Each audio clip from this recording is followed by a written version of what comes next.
Bueno, como lo habíamos anunciado, hoy día es un gusto para mí, como lo es cada vez que me encuentro con él, reunirme con César Hildebrand. Como ustedes saben, yo lo he expresado en varias oportunidades, es para mí un referente importante del periodismo peruano. Y es una de las pocas personas con la que a veces no solo da gusto hablar, sino uno puede profundizar en una serie de temas.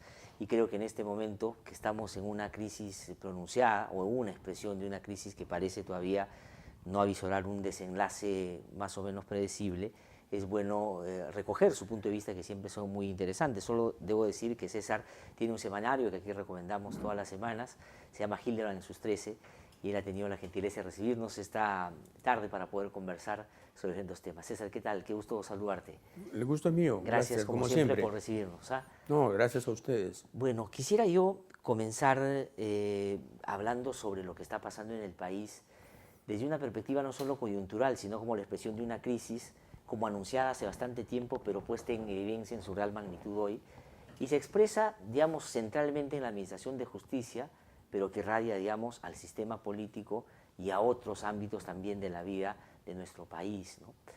Y en situaciones excepcionales, claro, se necesitan también respuestas excepcionales. Entonces quisiera recoger tu punto de vista, tú que has, digamos, vivido desde el periodismo varias crisis, no sé si similares, pero profundas también, esta que expresa en este momento, en el marco de un problema de debilidad, por ejemplo, gubernamental, de una mayoría parlamentaria en el Congreso, no muy afecta con las reformas, y mucha, si uno quiere, una desinteresada clase económica con estos temas también. ¿Cuál es tu mirada sobre lo que está pasando, César, ahora? Que no hay fondo. Siempre pensamos que hemos tocado fondo y siempre alguien cava más y nos encontramos en el enésimo subsótano de la crisis.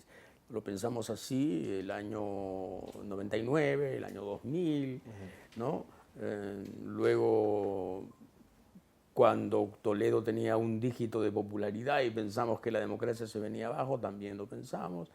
¿Cuántas veces hemos pensado que estamos en lo peor y cuántas veces lo peor ha mejorado nuestra imaginación y nos ha contrariado? Yo no creo que esta sea la crisis terminal. Es, digamos, una crisis mayúscula, pero pertenece a la enfermedad crónica que padecemos, que es simplemente una democracia inservible, una institucionalidad podrida y una partidocracia inexistente. Junta esos tres en una licuadora, en una computadora se diría ahora, y lo que te sale es país no viable. Y no queremos reconocerlo, o sea, le tocamos la puerta a la OCDE con las instituciones que tenemos, y entonces, claro, en la OCDE deben morirse de la risa, ¿no? De este país de tercera que pretende estar en las ligas mayores de Occidente. Entonces, ese es mi punto de vista. Ahora, pero ¿por qué, digamos, ahí aparece como algo que podría sonar a paradoja o a contradicción, ¿no? Por un lado, una democracia inservible que cada 5 años buscamos defender de todas maneras, de lo que puede siempre ser peor, ¿no es cierto?, con la lógica del mal menor. Pero por otro lado, digamos, también está el hecho de que nuestro país ha tenido también, después de varias crisis, varias oportunidades que no hemos sabido aprovechar. De hecho, cuando terminó el régimen dictatorial de Fujimori, imaginábamos que casi lo habíamos visto todo, pero sin embargo en el último artículo leía, revisando a Quirós, tú decías, oye, esto no para y viene de atrás y parece que todavía continúa. ¿Por qué por un A lado no Quirós aprendemos? y a Romero, Y a ¿no? Romero, A efectivamente. Emilio Romero. Exactamente. Entonces, Un gran olvidado, dicho sea de es paso, verdad, ¿no? es Un verdad, gran es verdad, olvidado. sí, Un historiador económico muy olvidado. sí, pues. Que es parte de nuestras taras, ¿no? Olvidar a los que fueron importantes y recordar a los nimios.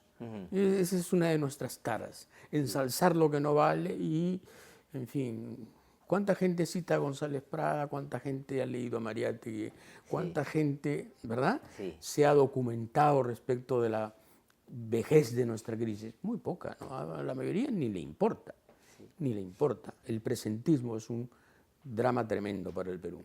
Ahora, pero justamente eso puede ser la respuesta a por qué no aprendemos. Pero no es que no hayamos vivido cosas complejas, digamos. El Perú ha vivido una época de violencia muy dura, donde, digamos, a la distancia uno dice, ahí estaban las lecciones que íbamos a aprender de todas maneras para no repetir la historia. Y hoy la estamos discutiendo, queriendo reescribir desde otra perspectiva. la época de los 90 con Fujimori y Montesinos, que nos hizo ver a través de videos lo que era la podredumbre de ese régimen. Pero sin embargo ya en esta democracia que tú dices, claro, y coincido contigo, no está llena de contenido que la gente quisiera para resolver sus problemas, vemos otras expresiones de corrupción. Hoy estamos frente a redes que además muy vinculadas a todos los sectores. La pregunta es, digamos, ¿qué hace que no, qué más necesitamos para aprender? ¿O estamos destinados a vivir en la lógica de que siempre más abajo hay espacio y mientras no lleguemos ahí vamos a seguir sobreviviendo? ¿Cuál es tu lectura y por qué no aprendemos como sociedad eso? Es muy difícil poder determinar una respuesta al respecto, ¿no? ¿Por qué la historia es para nosotros un montón de fechas y efemérides vacías? ¿Y por qué no es una lección? Teniendo una historia tan rica en lecciones, Sí. tan absolutamente paquidérmica en lecciones. Bueno, yo creo que la mayoría de los peruanos tiene un vínculo un poco perverso con el Perú, ¿no? Un vínculo de usufructo con el Perú, pero no es un vínculo de afecto, de amor, de entrega, de pasión, de una cierta devoción. La mayoría de la gente aquí vive en el Perú de casualidad y le saca el mayor provecho que pueda y si puede lo saquea. Y en fin, esa es una terrible conclusión a la que yo empiezo a llegar en estos últimos años. Sí. Ahora, pero la expresión de la corrupción, que es solo una de ellas, ¿no es cierto?, de todo este problema que se expresa en la baja calidad de la política, en la, si tú quieres, precariedad de la propia prensa, etcétera. ¿Cómo ha ido como manifestándose, ¿no? Ahora estamos frente a un evento que expresa redes en el sistema de justicia. Pero unas redes... ¿Y cuándo no ha habido redes? No, por eso, pero justamente... Glatzer, a mí lo que me sorprende es vuestra sorpresa. Siempre es lo mismo, o sea, siempre es una primicia lo mal que estamos, lo corruptos que somos, lo podridos que estamos. ¿Por qué? ¿Pero por qué? ¿Acaso tú no sabías que había redes? Claro, yo razono más bien... Pues yo sí sabía. Claro, yo también. Lo que quiero decir es que yo razono más bien de por qué sabiendo antes no hicimos nada y efectivamente nos sorprende ahora, porque la expresión de esta crisis o de estas redes perdón, es, en digamos... el año 2012 mi revista muy modestamente sacó un reportaje sobre las evidencias de dinero negro en la fortuna del señor Inostroza Pariachi. Sin duda. Nadie nos hizo caso. El señor Inostroza Pariachi siguió allí en su mugre, feliz, y bueno, ahora resulta que los audios lo demuestran. No, los audios confirman telescópicamente una verdad que ya estaba dicha, ya estaba dada. Sí. Y las redes, claro que el Poder Judicial está podrido desde hace décadas. Yo diría, desde siempre. Sí. Ayer revisaba un Vladivideo, que tú debes haberlo visto más de una vez, donde Vladimiro Montesinos reúne a los congresistas de Fuerza del Fujimorismo en esa época en el CIN y empieza a planear cómo cooptar las instituciones, sobre todo el sistema de justicia, porque dice que lo que no se puede en política hay que poderlo en la justicia y hay que evitar que no tengamos el control ahí porque algo nos puede pasar en la política, no tener la representación que tenemos, en fin. Y entonces... Pero ya lo había hecho de facto. Ya lo había hecho. El 92, ¿te acuerdas cuando vació de expedientes el Poder Judicial y los lanzó a una camioneta pick-up que esperaba desde un primer piso? ¿Sí? ¿Recuerdas esa escena famosa? Sí, claro. La famosa foto de los expedientes arrojados a la camioneta. Ya lo estaba haciendo de facto. Lo estaba haciendo, y el chino Medrano, ¿qué cosa es lo que hacía? Era su operador, ¿verdad? Sin duda. Ahora, pero él, digamos, genera toda una organización, digamos, para tratar de mantener ese control de todas las instituciones. Entonces, mi pregunta, digamos, hago mención a esto por lo siguiente, porque lo que hemos visto ahora ya no es el monopolio de, en ese momento, una dictadura o un partido o Fujimori y Montesinos armando esta toma de las instituciones, sino una red que funciona, que ya no está bajo el monopolio de alguien que esté en el poder, sino que le sirve a varios poderes al mismo tiempo. Porque a Inostroza Pariachi en esta investigación se llega porque se está siguiendo narcotraficantes. Entonces vas por un narco y te encuentras que él habla con políticos. Y cuando vas por políticos te das cuenta que él habla con algunos negociantes. Y vas por los negociantes y te das cuenta que él le servía también a otros sectores. Entonces, frente a esa evidencia de que esas redes existen para varios sectores, ¿Cómo hacer para combatirla si todos esos sectores están buscando que eso no se detenga, que más bien se mantenga? Sí, claro, es imposible combatirla desde la perspectiva actual. Es imposible. Con los parámetros actuales, la corrupción nos derrota. Hay que salir de esos parámetros. Ajá. Hay que inventar otra cosa. Yo proponía refundarnos. Bueno, eso puede ser una constituyente, eso puede ser un adelanto de elecciones para la expresión de un nuevo país, de un nuevo régimen, de una nueva mayoría. Con el Congreso secuestrado por el fujimorismo es imposible siquiera soñar con la reforma de la justicia. Imposible. ¿Y basado en qué? Con un presidente débil como Vizcarra, que está amordazado y enmarrocado por el Congreso del fujimorismo, es imposible. Entonces no nos vengan con cuentos. O sea, ¿por qué no nos Vizcarra? mintamos a nosotros diciendo, ¿y ahora qué se puede hacer? Pues la respuesta, querido Glatz, es nada. Ajá. Como ahora estamos, la respuesta es nada. No se puede hacer nada. Ajá. Con este Congreso y con este Ejecutivo no se puede hacer nada significativo, cualitativo y de fondo en relación a la reforma de la justicia, por ejemplo. Ajá. Ahora, ¿pero qué intuyes entonces va a terminar siendo esta expresión del presidente de que esta es la oportunidad de poder hacer esa reforma? Acaba de formar una comisión de notables, como él mismo la ha llamado, que le van a dar propuestas muy concretas y que él va a llevar al Congreso el 28 de julio para iniciar ese camino. O sea, yo no sé si la ingenuidad te ha cautivado o si es una muestra de caballerosidad.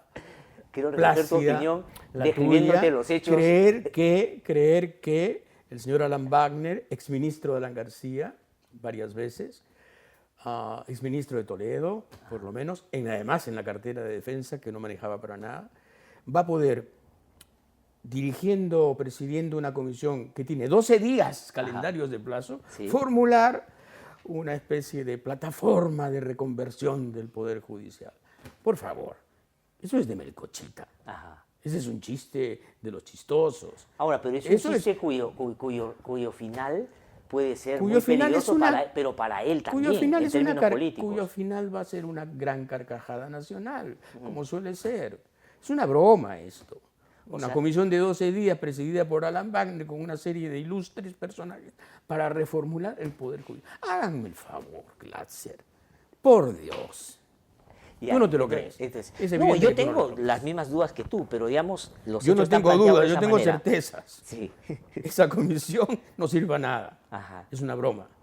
Ahora, ¿y no crees que, digamos, dándole una ventaja al presidente en términos de dudar que esta puede ser su oportunidad para cambiar eso que él al comienzo entendió era una buena relación con el fujimorismo, subordinándose a él, es decir, ¿no por una cuestión de hoy día confianza? a Galarreta en una conferencia de prensa diciendo que la reforma la van a hacer ellos, el primer poder del Estado?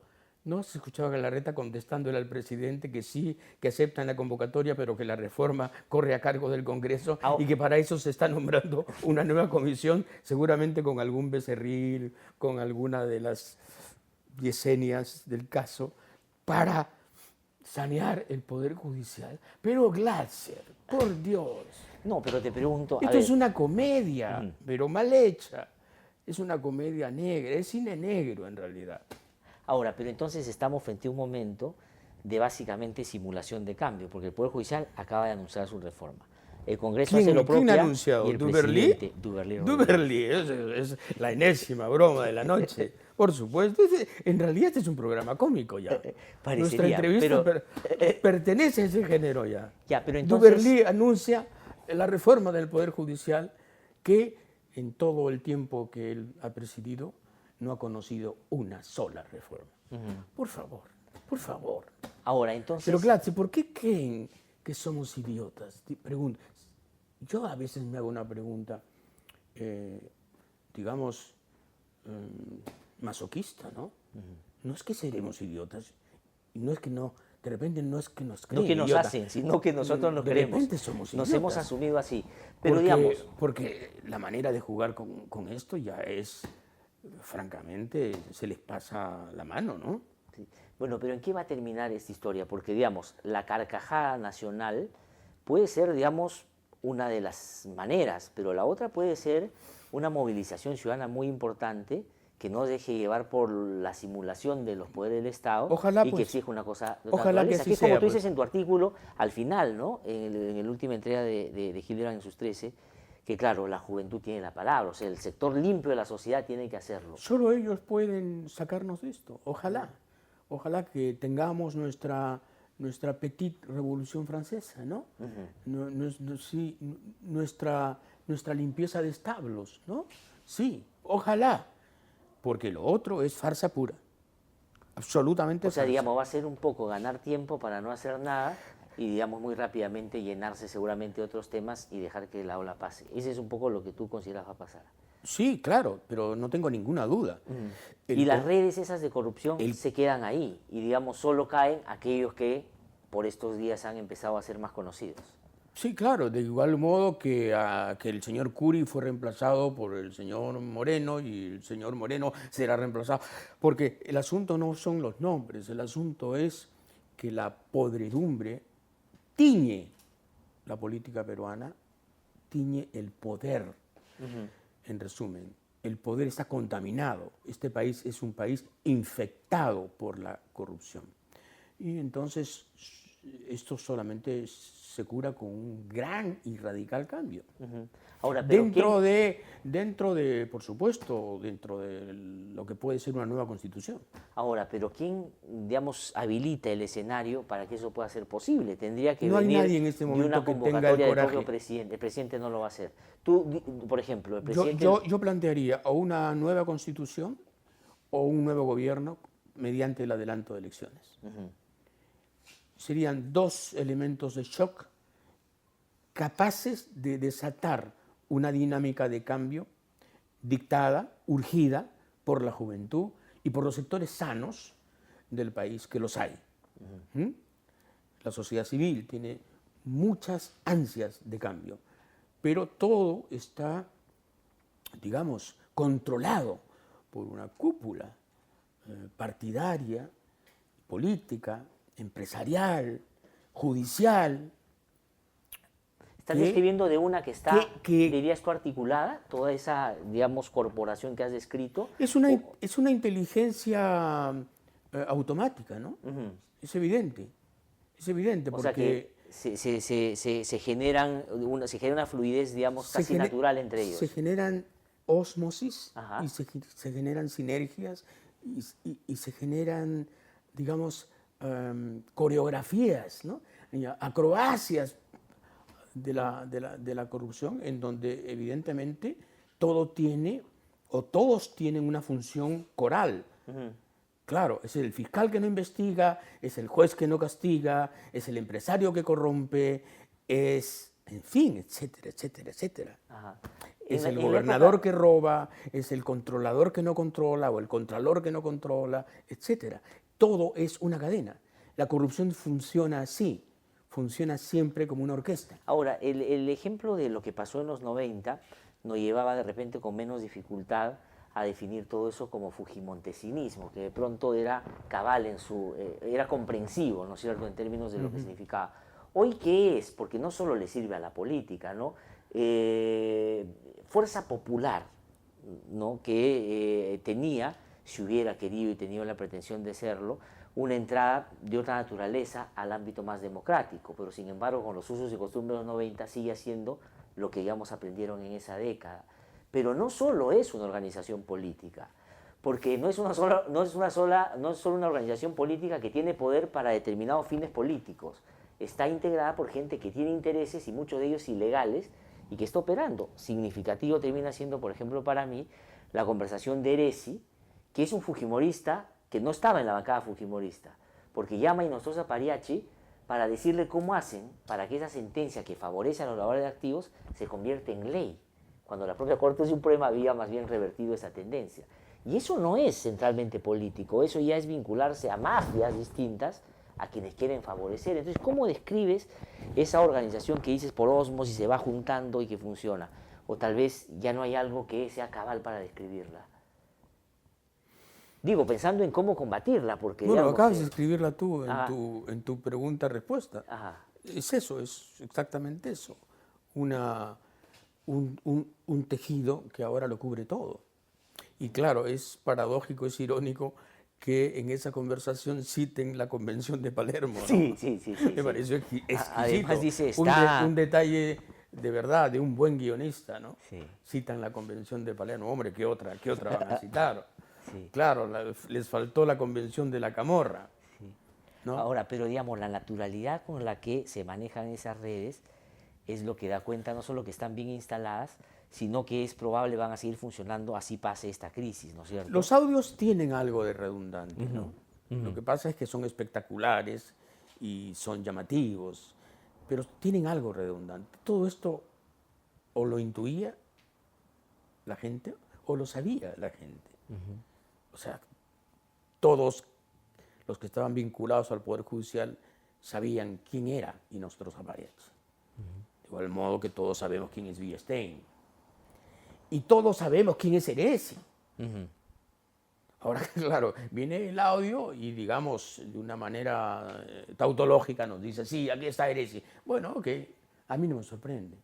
Ahora, pero No me sorprende para nada. esos sectores, después de haber sido mostrados en su real dimensión, es decir, como redes de corrupción, se están defendiendo también. Y por ahí empiezan a soltar algunas ideas, ¿no es cierto? Algunos hablan de golpe de Estado. Por estos días han estado hablando que cuidado, porque esto solo se arregla si es que algunos militarotes entran a buscar resolver este problema, pese a la historia, digamos, que hemos tenido al respecto. La otra, hay una expectativa de que Vizcarra pueda cambiar y hacer una cuestión de confianza. Quieren resucitar a Villanueva Ruesta, a Hermosa Ríos, será a esa gente, ¿no? Ajá. Me imagino que se estarán refiriendo a esos ilustres uniformados para restaurar el orden, una especie de odriato moral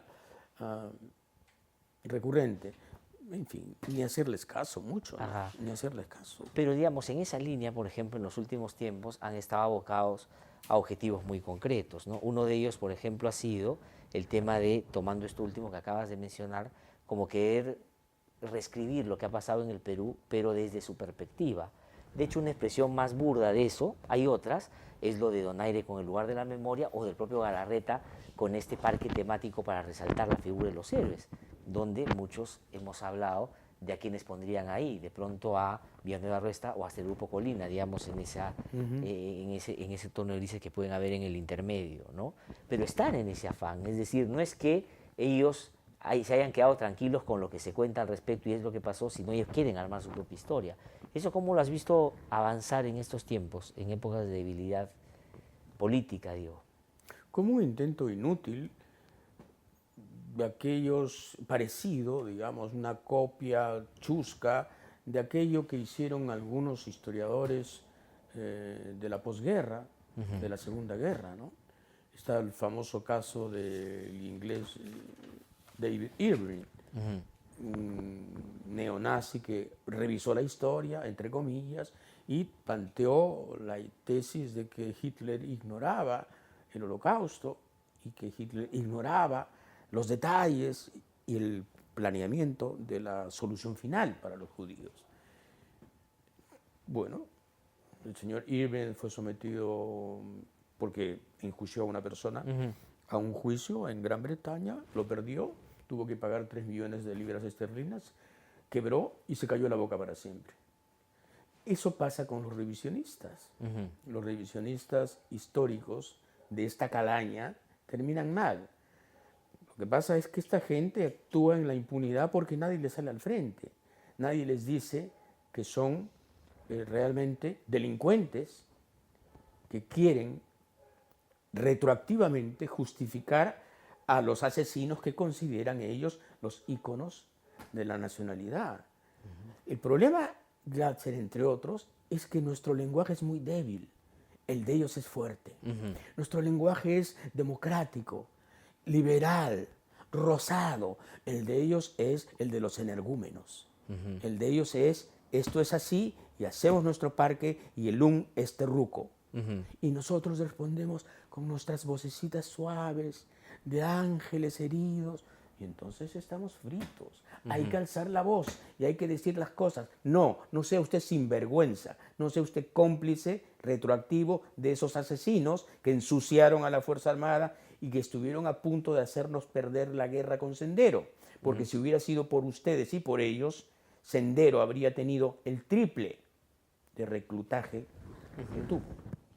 ¿Y tú crees que el hecho de que las voces sean bajas y como tú has descrito, Vocecitas, las vocecitas del caviarismo, ajá, las vocecitas del caviarismo, a mí me desagradan. ajá, pero digamos, ¿eso ha sido que un repliegue o es que siempre, digamos, se ha hablado en ese tono y más bien los otros no siempre han estado envalentonados como ahora, que se sienten aupados, por ejemplo, en el poder que tienen en el Congreso de la República? No, yo Porque creo... en un momento se escondieron, digamos, después de la caída de Fujimori, algunos de ellos bajaron la cabeza y se ocultaron por un Y buen la tiempo. levantaron a los 2 años. Ajá. Y reconstruyeron el partido en 3 y en 6 años estaban de nuevo en circulación. Y en 10 años eran la primera potencia y ahora manejan el Parlamento. Y ahora gobiernan. Hombre, ¿qué te parece? ¿Qué te parece? Ahora, A punta de roncar, a punta de mentir, a punta de tergiversar, a punta de enlodar a los demás. Y las vocecitas dejan constancia de su queja en el manual, perdón, en el cuaderno de reclamos. ahora, pero ¿y por qué la política, ya no digamos como expresión de la sociedad civil solamente, sino la que aspira a llegar al poder vía elecciones, para describir de una manera genérica lo que son, porque no son partidos, ¿no es cierto? La política, ¿por qué no ha tenido una fuerza suficiente para evitar que eso avance como ha avanzado hasta ahora? ¿Por qué nadie se ha tomado en serio, en un contexto ya democrático por la caída de Fujimori, el hecho de contradecir abiertamente ese tipo de bravuconadas? Más bien han preferido convivir con ella. Puede haber habido sentimiento de culpa en algunos y en otro sentido la división de la izquierda explica mucho esto, ¿no? Pregúntale al señor Arana qué piensa de la señora Verónica y viceversa y te darás cuenta de que ni siquiera se ponen de acuerdo en lo más elemental. Y hubiera sido elemental tener una izquierda razonable, sensata, ¿no? Casi socialdemócrata, fuerte, que enfrentara a estos grupos. La prensa también está dividida, ¿verdad? No le vamos a pedir a la concentración del comercio que piense como piensa la República, como piensas tú, o como pienso yo. Estamos divididos, ellos están unidos, ellos están fuertes, ellos tienen un solo planteamiento: reivindicar a Fujimori y volver al poder. Es una agenda muy sencilla. Pero reivindicar a Fujimori prescindiendo de él en buena medida. ¿O crees que todavía... No, reivindicar a Fujimori mintiéndolo. De acuerdo. Es decir, convirtiéndolo en una leyenda. Ajá. ¿Me entiendes? Eviscerándolo. O sea, ¿qué tan importante es Alberto Fujimori para el fujimorismo hoy que expresa, por ejemplo, Keiko Fujimori, después de lo que ha pasado con Kenji hace poco? Alberto Fujimori es decisivo. Es y será la figura central. No solo es el fundador, el pater familia, el patriarca, sino es el hombre que creó este aparato de poder malicioso y maligno que aspira a la dictadura. Ahora, ¿pero qué espacio ocupa hoy en ese en el fujimorismo que tú has descrito en el Congreso? Es que no necesita ocupar ningún espacio. Ajá. Porque está en los genes de Keiko. Ajá. Alberto Fujimori... Y a eso me refiero. O sea, digamos... Sí, claro. O sea, el fujimorismo existe teniendo la figura de lo que fue el padre, Exacto, pero expresado ahora en la extensión que es Keiko Fujimori de ese mismo, de manera de usar el poder. Claro, Keiko es la sucursal filial ampliada, muy ampliada, del papá. Ajá. Es la cooperativa, para usar los términos de su defensa en los últimos Claro, tiempos. es la mayor franquicia de Alberto. Ajá. Entonces, tiene todo lo que tiene Alberto, o lo que tuvo Alberto, y le suma una serie de otras cosas, ¿no? Es mucho más astuta, es mucho más fría, es mucho más impaciente, es mucho más apasionada, lo cual la hace aún más peligrosa.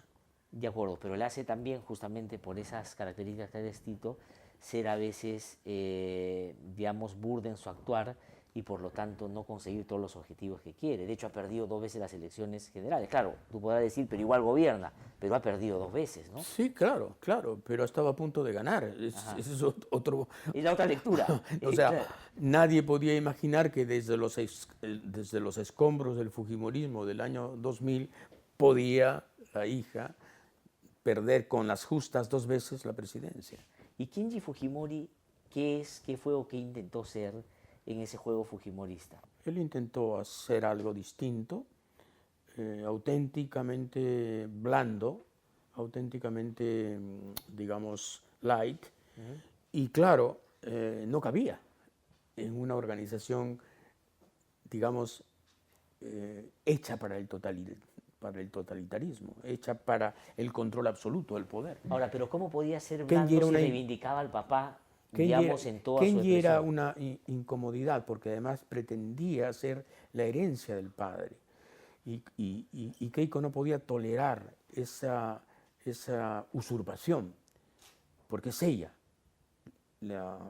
Y Alberto lo ha entendido al final, por eso es que no ha hecho, digamos, cuestión de Estado con la expulsión del hijo y la humillación del hijo. Ha aceptado resignadamente que quien manda es aquella que él creó. La construcción mayor de Alberto es Keiko. Ahora, pero tú crees que conociendo además a Fujimori, El busto de Alberto es Keiko. ajá, de acuerdo, y él está contento con ese busto, Al final se ha quedado, ¿no? se ha quedado. Él hubiera querido algún papel para el hijo Benjamín, para el hijo favorito, pero no ha podido. Ahora, ¿tú la ves a Keiko como candidata a la presidencia el 2021? ¿Tú no? Yo no sé, dudo.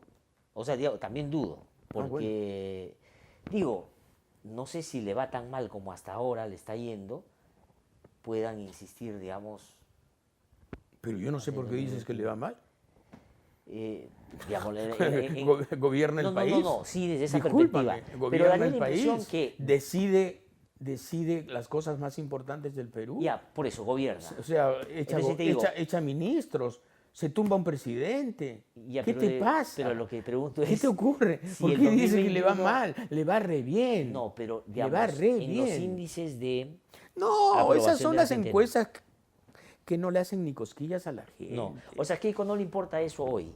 En Cree absoluto. que, digamos, más En adelante eso lo absoluto. puede superar. En absoluto. Ahora, tengo que ir a una pausa, César, si me permites, porque quiero regresar un poquito a este tema y preguntarte por otras cosas que también son importantes, que no necesariamente están tan vinculadas con esta lectura a la política o esta mirada a la política que tú has hecho, sino otros asuntos que son también centrales, ¿no es cierto? Que es quién dicta las políticas públicas en el Perú, el tema del enfoque género, este conservadurismo que llega, digamos, a un fundamentalismo peligroso desde mi punto de vista, hasta dónde nos puede llevar y algunos otros temitas. Así que la prensa, repasar un poquito también el rol que está jugando. Bueno. Una pausa y regresamos en un instante, estamos con César Gintera.